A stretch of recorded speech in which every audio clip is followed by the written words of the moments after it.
Hi, this is the Crazy Lounge, where we talk about movies, music, video games, comics, anything that comes into our head. And today's episode is The Amazing Spider-Man! Don't shake the table. Excelsior! Anyway, a couple weeks ago, we saw Spider-Man. This is actually our second time recording. We had some problems, but anyway, we went to go see Spider-Man, and we all thought it was actually a pretty decent movie. It was badass. I came with a little bit of skepticism because I wasn't sure about Mark Webb because it was only the second movie he's directed. 500 Days of Summer. 500 Days of Summer. In the 90s, he directed a lot of music videos. Including like a few of my favorite rock bands as well. You've probably seen them, like Metallica and stuff like that.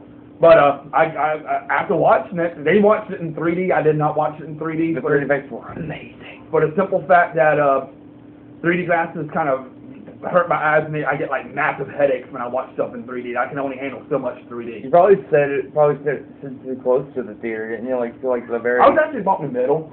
When I watched Megamind in 3D, it was like we were like really close to it, man. Yeah, they were still giving me because our theater was packed. Yeah. And we had a bunch of people. Your favorite spot? Yeah. They were doing that at the Batman movie last night, but anyway. And like I said, I was pleasantly surprised about Mark Webb in the It was amazing, man. And there were a lot of people critiquing it because it was like, oh, it was a reboot, too much familiarity to the first, Sam Raimi's first Spider-Man, all kind of stuff. But if you really, I disagree. If you really think about it, it is kind of an origin story again. But Mark Webb adds some more meat to it for the simple fact that he wants to make it less campy, basically. He wanted to make it less campy. He made it a little bit darker, and the simple fact that he really puts the emphasis on Gwen Stacy instead of Mary Jane Watson. Like, it was his first girlfriend, not MJ. Yeah. And I got the graphic novel right here, dedicated to Stan Lee right here. And of course, Stanley made an appearance in the movie. Yeah, and it was pretty funny. I love the candy they made when the lizard and Spider-Man. Yeah. And his headphones on, listening to classical music. Yeah, he was just sitting there dancing away like a librarian or something. It was hilarious. And I have to say, one thing I liked about the name Spider-Man, it was like Spider-Man's version of Batman Begins in a way. Yeah, I can see that. It was really good origin story. Plus, they never not really in the Sam Raimi shows. They never explained what happened to Peter Parker's parents. Yeah, and they were saying that Andrew Garfield probably makes a better Spider-Man, and I think he's a better Spider-Man in his own way. But Tobey Maguire wasn't too bad in his own way either. I think he was incredible in Spider-Man 2. That's still my favorite Spider-Man movie, and all kind of stuff. The only thing that really was really bad about Peter Parker, Tobey Maguire's Spider-Man. Oh God, emo Peter. Emo Peter in Spider-Man 3, probably one of the worst. Not only the worst Spider-Man movie, but perhaps one of the worst comic book movies ever. Sam Raimi, what the hell were you thinking? I hated Spider-Man 3. But yeah, we all own it on DVD. I don't know why. Only because I wanted to complete the collection. You know, I'm a movie collector. Yeah. Even though I haven't watched half of them, but that's... He's like the Anger Video, he even owns shitty movies. Yep. I hate to say it, I do kind of own shitty movies myself. I was say you do too. But anyway, and I was a little bit worried. I used to only Meet the Feebles, not anymore. I was a little bit worried that the Lizard would be portrayed as, like, you know, a very powerful villain, because a lot of people don't know actually, unless you watch like the animated series or read the comics, nobody really knows who the Lizard is. A lot of people know who, like, Magneto, Green Goblin, Mysterio, or like Venom, or something like that. But the Lizard is probably one of the lesser known characters, but he also had a big impact in Peter Parker's life. In fact, he was one of the very first villains to appear. In fact, he actually appeared after Dr. Octopus in here, and where he makes his first appearance. And I have to say, the Lizard was one of my favorite villains growing up. Yeah, the Lizard was actually really good. I still think, in my opinion, I don't know if it's just because the actor who played it, all kind of stuff, or the way it was portrayed. I still like Doc Ock a little better. Hey, Doc Ock's a good villain. I have to say, the guy in Spider-Man 2 did a really good job with Doc Ock. I don't know what it is. I think that's the reason why I dislike Spider-Man 2 so much. It's not because of Tobey Maguire, it's because of Doc Ock. I don't know who it was who portrayed him, but he was fucking incredible. Here's another thing. Just like Batman, Spider-Man is known for having a lot of great villains. Just like Batman, he's known for having good villains and stuff like that as well. Just like Spider-Man. Yeah. That's what I like about it. He has like the Vulture, Electro, also Venom. You also remember Green Goblin, Hobgoblin. Yeah.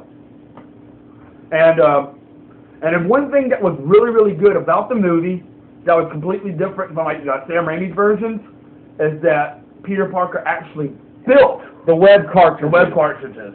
They weren't made. They didn't like, shoot out of his hands like in the Sam Raimi version. He actually built them because he's a scientific genius. Oh, the thing is, they look more mechanical in the cartoon, the comics. Actually, right here, and actually the work cartridges he put them right there and stuff like that, and he still like. I think the reason why they did it in a movie like that so you can hide them a little better. So unsuspecting people, villains, you can hide them a little bit better. Yeah, I'm surprised he didn't ran out of web cartridges in the film though, or I think he did probably. No, I don't think he actually did, but apparently those web cartridges can hold like 1,000 feet at least. I got one. What's up? Spider-Man, well actually Peter Parker actually looked like Peter Parker. He acted like Peter Parker. Very sarcastic, nerdy. Yeah, he did betray himself a little bit of a 21st century in ways because most kids these days skateboard and stuff like that. He don't listen to Twist record. He did, but he was portrayed a little bit closer to like the comics and the cartoon. Yeah. No, he was. He was very sarcastic But I'll say both of them had their advantages. I mean, Tobey Maguire. I mean, I don't know why I like him, but except for Spider-Man 3, he was actually decent in Spider-Man 1 and 2. I like the fact. The other thing that was missing was when when Spider-Man at the wrestling tournament and stuff like that. Yeah, he just kind of fell into a wrestling ring and then kind of symbolized the fact about the wrestling influence. He saw the mask of the picture of the wrestler.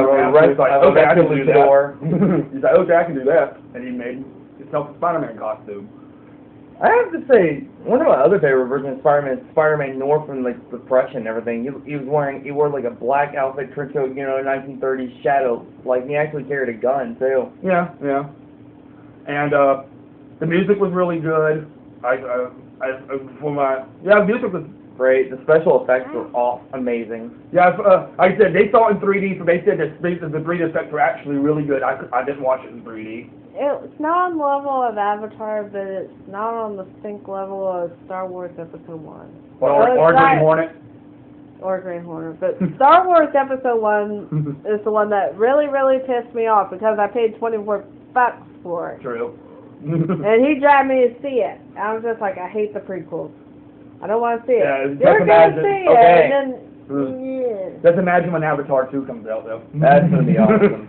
But, yeah, I mean, some of the things I had just a little bit of problem with in Spider-Man is I wish they had a little bit more action to it. I mean, they had a lot of interaction between Spider-Man and Lizard, but it just didn't seem like there was a whole lot of action to it. I mean, and also portrayed the Lizard being like running down the bridge being like Godzilla or whatever like that. Yeah, I like Dennis Leary's sarcasm, and I like Dennis Leary as Captain Stacy. He even died like Captain Stacy, but in the comics, however, he was killed. In the comics, he was killed by Green Goblin. Oh, what did y'all think of Gwen Stacy? As played by Aunt May, Uncle Ben, and I'll get to the spoilers. I was gonna say. Gwen Stacy, Emma Stone. I love Emma Stone. She did a good job as Gwen Stacy, better than Bryce Dallas Howard did. Yeah, she was only portrayed for like 5 minutes in Spider-Man 3. The only thing was just like a little cameo reference and stuff like that. Sally Fields and Martin Sheen. Aunt May. Martin Sheen's father. I'm not even getting Charlie Sheen, but Martin Sheen was incredible. He was a great actor. He according to Katie, tell me what you say, Katie, about him. He was like an older version of Charlie Sheen. I didn't say that. Oh, that was me who said that. I said he looked like an older version of Charlie Sheen. I was surprised. It's like, it looked familiar, it sounded familiar, but I couldn't pinpoint it, and then you're like, oh, what did you think about Charlie Sheen's father? That was yeah, Martin Sheen. I couldn't believe at first when I first looked at her. I could not believe that I did not recognize Sally Fields. She just looks a lot older now. I just didn't recognize her. It was the makeup. The makeup. Yeah, I guess. Well, she actually is in her 60s, though. Yeah, I know, but she's, I mean, I didn't recognize her at first until I was like, oh my god. I knew it was Sally Field because he told me. Yeah. Now, what was the... Oh, how he was supposed to be in secrecy. Oh, yeah. You brought it up during the first time we tried to shoot. That's another problem I had with it, is that Spider-Man, like in the comics and all kinds of stuff. He climbed up to his bedroom window. He climbed up to his bedroom window. He's trying to keep his identity secret. But, like, you know, there was a scene in the movie where he's, like, making out with, like, Gwen Stacy, like, in the bleachers or talking or something like that. And they throw, like, a football, you get a football thrown at him. He picks up the football, and instead of just throwing it back like a normal human being, he kind of chunks it, hits the goalpost, breaks the goalpost almost in half. I'm like, how do they not know that's Spider-Man? Or especially when he pulled a little stunt against Flash Thompson. Yeah, or against Flash Thompson, or hell, even like when he was swinging in the air and he had like he took his mask off for the kid. I mean, he did that in Spider-Man too, also, but he wanted to show that he was a human being, not some monster with a mask. Yeah, I guess so. I mean, that makes sense, but it was just a bunch of stuff that he really didn't kind of hold it secret. Yeah, to the verse, I was expecting like go on like in his window and everything, like in the comics and stuff like that. But overall, Sid, what would you rate this movie? I give it a 9. Same here, 9 out of 10. I said so. Yeah, if y'all have not seen it yet, I know it's been out for a little while now. If y'all have not seen it yet, definitely go check out Spider-Man. It's well worth the reboot, well worth it. Mark Webb did an incredible job for only being his second movie. I was very impressed with it. If you want to get more inspiring, I would recommend reading the graphic novels and the comic books. They're really especially the ones written by Stan Lee. Yeah. And, by the way, Stan Lee's got his own YouTube channel. Check it out. Check out Stan Lee's YouTube channel. Anyway, it's very funny. Anyway, y'all go check it out if you haven't checked it out yet. If y'all have, I hope y'all enjoyed this. We have some more Crazy Towns is coming. Like, we're going to redo The Beatles. Yeah, we have to redo everything, because the reason why this has been focused on we've been doing a lot of things. We've been busy with a lot of things, so he's been pushed back. And so is my Crazy Land. And technical difficulties. My Figland has been because of the computer stuff in my Figland episodes that haven't shown up, but it will come up soon.